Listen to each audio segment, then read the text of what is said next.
BNP chairperson সাবেক প্রধানমন্ত্রী বেগম খালেদা জিয়ার সিটি স্ক্যান রিপোর্ট স্বাভাবিক এসেছে। এছাড়া রাতে মেডিকেল বোর্ডের সাথে বৈঠক করেছেন তার পুত্রবধূ ডাক্তার জুবাইদা রহমান। এ নিয়ে আরও জানাতে সরাসরি যুক্ত হচ্ছেন সহকর্মী ফরহাদুজ্জামান। ফরহাদ, আপনি তো সকাল থেকেই হাসপাতালের সামনে রয়েছেন। বেগম খালেদা জিয়ার স্বাস্থ্যের নতুন কোনো তথ্য আপনার কাছে আছে কিনা জানাবেন আমাদের। ধন্যবাদ শ্রাবন্তী। আপনি জানেন যে গত 23 নভেম্বর থেকে রাজধানীর এভার কেয়ার হাসপাতালে সাবেক বিএনপি চেয়ারপারসন বেগম খালেদা জিয়া এখানে চিকিৎসাধীন রয়েছেন। গতকালকে তার বেশ কিছু সিটি স্ক্যান সহ বেশ কিছু পরীক্ষা নিরীক্ষা হয়েছে। আমরা একটা সংশ্লিষ্ট সূত্রে জানতে পেরেছি তিনি তার সেই রিপোর্টগুলো স্বাভাবিক এসেছে এবং আগামীকালও কিন্তু তার দেশের বাইরে বিশেষ করে লন্ডনে তাকে নেওয়ার কথা রয়েছে। তবে সেই বিষয়টি এখনো নিশ্চিত নন, কারণ এখন আপনি জানেন যে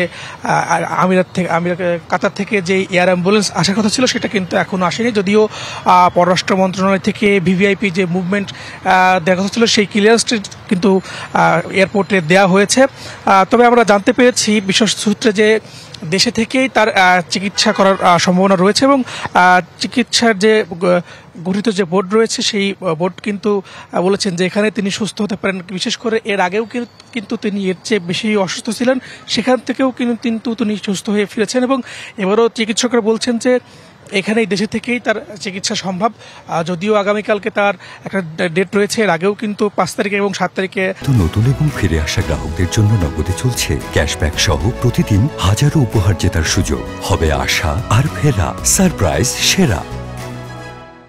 তাকে লন্ডনে নিয়ে চিকিৎসা করার কথা ছিল, কিন্তু সেটা কিন্তু পিছিয়ে গিয়েছে তার শারীরিক অবস্থার কারণে। যেহেতু দীর্ঘ একটা লম্বা জার্নি সেখানে করতে হবে, সে কারণে কিন্তু নেওয়া হয়নি। আমরা এখনো আজকে দেখতে পাচ্ছি এখানে আইনশৃঙ্খলা বাহিনী যথারীতি তাদের দায়িত্ব পালন করছে এবং ব্যাপক নিরাপত্তা ব্যবস্থাও জোরদার করা হয়েছে। বিজিবি, পুলিশ এবং অন্যান্য গোয়েন্দা সংস্থারও রয়েছে।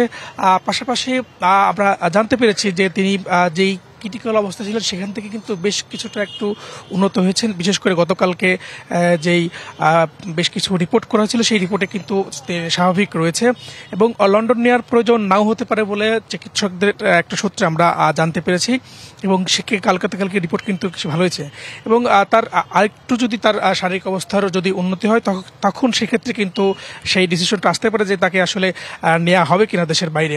এবং আমরা জানতে পেরেছি যে তার পাশেই কিন্তু দীর্ঘ সময় খোঁজখবর রাখছেন তার পুত্রবধূ জুবাইদা রহমান এবং তিনি কিন্তু বেশ কয়েকদিন দেশে থাকবেন তার জন্য। এবং আরেকটা বিষয় যদি বলি আপনাকে, তিনি কিন্তু কথা বলার চেষ্টা করছেন। আমরা জানতে পেরেছি তার পরিবারের সঙ্গে, বিশেষ করে তার পরিবারের যারা রয়েছেন তারা কিন্তু তার বিশেষ করে তার ছোট ভাইয়ের স্ত্রী, 2 পুত্রবধূ এবং অন্যান্য যারা রয়েছেন তারাও কিন্তু সেখানে রয়েছেন এবং চেষ্টা করছেন কথা বলার জন্য। তো এখন পর্যন্ত আমার কাছে এভার কেয়ার থেকে এই ছিল সর্বশেষ তথ্য। শ্রাবন্তী। ফরহাদ, আপনাকে ধন্যবাদ।